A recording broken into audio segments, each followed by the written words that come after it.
So the first thing is that, and this is not new for today, right? We've always had a nominated number of people, not even nominated, right? They nominate themselves, but a group of people who decide that thing is the future, and then they put loads of money behind it and they drive society forward, right?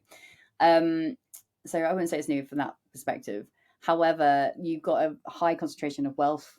They are making decisions which fundamentally impact humans. One of those is obviously around like energy consumption. So Satya Nadella, who is the CEO of Microsoft, he basically said that he expects us to get to 10% of global energy consumption by 2030. That's what's required if we are to be on the trajectory of AI I as he want to sees it repeat today. that. I want to repeat that. By Yeah. 2030, 10% of the world's energy output will be consumed by servicing AI. 10%. Yes. And Wow. what he's saying is that there has to be, so he says that we need social permission to be able to kind of achieve that. What do you mean So by social permission? he has recognized that because the resources of the planet aren't infinite, that he has to have buy-in from wider society for them to go ahead with this project, because ultimately it impacts everyone. And there's a lot of data centers which are currently in existence which are already impacting their neighbors. So if you have a data center built in your local town, for instance, what you tend to find is air quality goes down, water bills go up, energy obviously bills go up because there's a higher demand in that area. And so we're already seeing kind of like that cost directly impacting everyday people.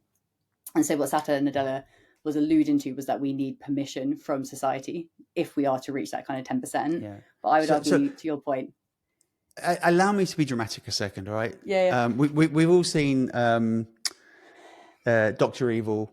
I forget the name of the movie now, but we've all seen Doctor Evil sitting in his mountain and he's like threatening the world for $1 million, etc. Yeah, If he were a real character and if he were building AI, he would not pause to get social permission, right? He would just carry on towards world domination. yeah, Why would real people in real life who have got a really strong, I mean, they're building a business, they're getting investment, they've got a share return on that investment, they want to be the leader. Why would they yeah. pause to get that social permission? So what's kind of sad is I was reading a book called Supremacy, AI ChatGPT and the Race That Would Change the World. It's written by Parmi Olson. And what they spoke about was that actually many of like the early pioneers of this technology, they were designing it for the greater good, right? They genuinely set out with a higher goal in mind. They genuinely wanted societal value to come from this project. So that changed quite dramatically, and often it changed because there became a race to get and commercialize AI, so to get it to market and to commercialize Yeah. it. And that's where a lot of these issues come from. Again, this isn't unique to AI, but when profit kind of like overtakes or becomes the main goal, what ends up happening is that things like safety measures end up taking a back seat. And Right. so one of the issues that we've got with these like 7 people who are the organizations which are kind of driving AI forward, I would argue, and they have expressed, I wouldn't say regret, but they've absolutely expressed warnings around this and the fact that there should be more frameworks, etc. But equally, these are the same 7 companies who took them to market, and almost Mm-hmm. like they unleashed it into the world first, and now we're going, whoopsie, we now need to kind of reconsider things. And what I'm seeing is that you've got these charities kind of like sweeping up behind them with all the harm that's kind of like falling out of it. And they're like, oh, but we're just learning, and innovation can't sit still and we need to keep pushing forward. And a lot of the time it's like, well, the US has to beat China, so like we have to keep going. But then you have things around like data security risks, are like really prominent. Again, you've got like harm literally being caused towards human beings, so women. I mean, like the use case at the moment. So in terms of like deepfakes and videos being created by AI, I think 95% of online deepfakes are non-consensual pornographic images at the moment, and Right. 99% of those targeted are women. So Right. also what's really interesting is that you've given this technology to people, and all people can think of are very kind of simple use cases for this, and that's what we're seeing at the moment. And actually back to Satya Nadella, he actually said that one of the issues that they're seeing at the moment, and why businesses aren't seeing a return on investment and why society as a whole isn't seeing the value, is because the use cases are really, really slim at the moment. And he said we need a more, like a broader spectrum of economic value coming from this before it actually gets adopted and before we kind of start to see those returns. Mm-hmm. So what is interesting is that we're seeing this kind of big boom, But for me, we're seeing quite a restricted amount of use cases, and it's because you're relying on human creativity and humans, kind of what we can dream of and think of. Are So, you almost straying to the world of censorship there? Almost like, here's a tool you can create what the hell you like, but in yeah, order for it to be, I don't know what the right word is, acceptable or whatever, you kind of need mm, to have it censored, and therefore there's a filter for what can actually be made available. Is that what we're getting towards? it's tricky. I looked into again like what some of these, the godfathers of AI we've been speaking about, and obviously we've had some of them come forward and say we've absolutely made like taken a wrong turn here, and we should take it all back, right? So Hmm. there's that level, but then But you there's also can't put the people genie like back in the bottle, can you? you cannot put the genie back in the bottle. And I think part of that was deliberate, right? They wanted the momentum, so they wanted to get it out. They wanted to be making money, and weirdly, for a long time, obviously, ChatGPT was ahead of that race, and more recently, like Google, I think, has like surpassed that. Yep. So we'll kind of see. But Jan LeCun, I believe his name is, so he's ex Meta, again, considered a godfather of AI. So he basically believes that like safeguarding is required, and argues that like AI systems should be objective driven with clear guardrails. So embedding constraints like submission to humans and empathy is like core directives of this technology. So it's less about uh, you used the word a second ago. It's not about like suppressing kind of this Censorship. technology censorship, right?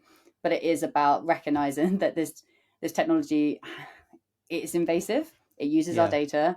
There's a lot of risk around our own data and how it's being used, what it's being used for. And I would argue we're not getting a say over that. Yes, they may put terms and conditions on the website, but we're not ultimately getting a say over Right. how our data is being used But by you know, you seven you you organizations. you touched on it yourself earlier on, which was, in a way, it's mirroring real life. So Mm-hmm. there's a lot of abuse against women in Mm-hmm. AI, but that is reflecting the fact that there's a lot of abuse against women in real life. Real life, yeah. So if if you have these AI tools which are creating a load of content, that is Mm. equally mirroring real life, because forever there's been um, you know, made up photographs or stories or um, movies or whatever, which construct a picture of real life, which is not real life. And if I go to Doctor Evil again in his mountain, Yeah. um, I cannot again see him putting in place safeguards and Why would they? protections and limitations. Like, why would they? Mm-hmm. Exactly. Here's a tool.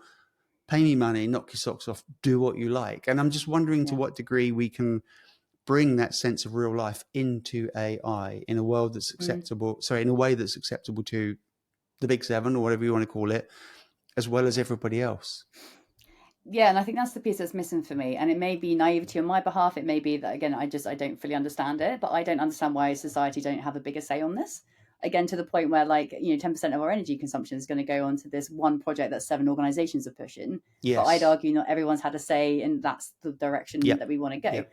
We've got people kind of taking digital real estate and like pushing that as hard as they can, and they're designing this new world that everyone's meant to be operating in, but they've left out at least 80% of or like 80% of those designing that are men, which means that you're leaving out women's voices, you're leaving out those of like people with disabilities, you're leaving out women of color. Like you're just not building this digital world with others in mind beyond kind of the imagination of these seven. Again, to the point that it pisses me off with Elon Musk. He's currently sitting on what 500 billion. He's Mm-hmm. been told that he's going to get an investment of 1 trillion. What's he doing? He's building space rockets to get people off the planet into Mars. And I just feel like I don't know necessarily if I would trust this person. You made a point last time we chatted that he made a point that work will be optional in the future. I'm like, good lord, if this person is the one that I have to put my faith into, and they say, obviously the hand that feeds you is the one that can starve you, like, what are we going to do if we're not working and earning money? Which is obviously, we live in a capitalist society. Money is what is needed. People can't afford to live as it is at the moment, and we've still got our jobs, right? And so I don't know where this scales to, and I'm a little bit nervous that like, those who are designing this don't care because they're Mm-hmm. making profit, they're making significant amount of money. Again, their shareholder prices at the moment, or share prices, my apologies, are like skyrocketed high. They've doubled their wealth in the last like year alone. Like again, there's no reason for them to slow down this momentum.